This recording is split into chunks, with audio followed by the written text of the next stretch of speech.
রাশিয়ায় 50,000 পর্যন্ত উত্তর কোরীয় সৈন্য মোতায়েন করেছে বলে বিস্ফোরক তথ্য জানিয়েছেন ইউক্রেনের প্রেসিডেন্ট ভলোদিমির জেলেনস্কি।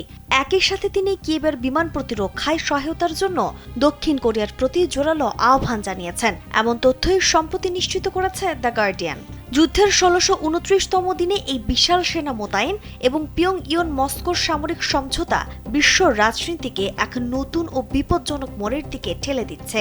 এখন প্রশ্ন উঠেছে, এই লড়াই কি তবে ধীরে ধীরে এক বিশ্বযুদ্ধের রূপ নিচ্ছে?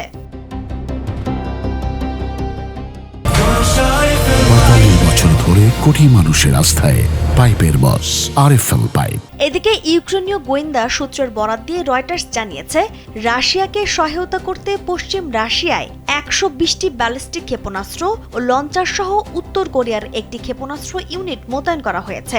2024 সালে কুর্স্ক অঞ্চলে পাঠানো উত্তর কোরিয়ার প্রায় 14,000 সৈন্যের মধ্যে হাজার হাজার হতাহত হওয়ার পাশাপাশি পিয়ংইয়ং মস্কোকে বিপুল পরিমাণে নিম্নমানের আর্টিলারি ও রকেট সরবরাহ করেছে। কিন্তু কেন এই আকস্মিক সেনাবৃদ্ধি? পিয়ংইয়ং ও মস্কোর সম্পর্কের মূলে রয়েছে এক গভীর কৌশলগত ও গোপন চুক্তি। আন্তর্জাতিক পশ্চিমা নিষেধাজ্ঞা এড়িয়ে আধুনিক যুদ্ধের বাস্তব অভিজ্ঞতা অর্জন করতে উত্তর কোরিয়া সরাসরি পুতিনের পাশে দাঁড়িয়েছে। বিনিময়ে কিম জন উনের দেশ পাচ্ছে রুশ সামরিক প্রযুক্তি, অস্ত্র উৎপাদনের লাইসেন্স এবং বিপুল অর্থনৈতিক সাহায্য। অন্যদিকে উত্তর কোরিয়ার ব্যালিস্টিক ক্ষেপণাস্ত্র ও লক্ষ লক্ষ নিম্নমানের শেল রাশিয়াকে কিছুটা সুবিধা দিলেও এর জবাবে ইউক্রেনের পাশে দাঁড়াচ্ছে দক্ষিণ কোরিয়া ও তুরস্কের মতো মিত্ররা। তুরস্ক থেকে কিয়েভ পেতে যাচ্ছে 70টি অ্যাটাকমস, স্বল্প পাল্লার ব্যালিস্টিক ক্ষেপণাস্ত্র সহ শক্তিশালী অস্ত্র প্যাকেজ। বর্তমানে যুদ্ধের এই দীর্ঘস্থায়ী ছায়ায় সাধারণ মানুষের দুর্ভোগ চরমে পৌঁছেছে। খার্কিভ, ওডেসা ও দনিপ্রোপেত্রভস্কে রাশিয়ার বারবার হামলায় বেসামরিক নাগরিক ও শিশুরা হতাহত হয়েছে।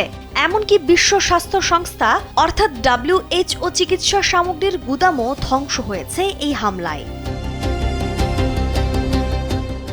ইউক্রেনে হামলার পাল্টা জবাবের বিপরীতে ইউক্রেন ও রাশিয়ার তেল শোধনাগার, বিমান প্রতিরক্ষা ব্যবস্থা ও রাডার স্টেশনে ড্রোন হামলা চালিয়ে কড়া ও ন্যায়সঙ্গত জবাব দিচ্ছে।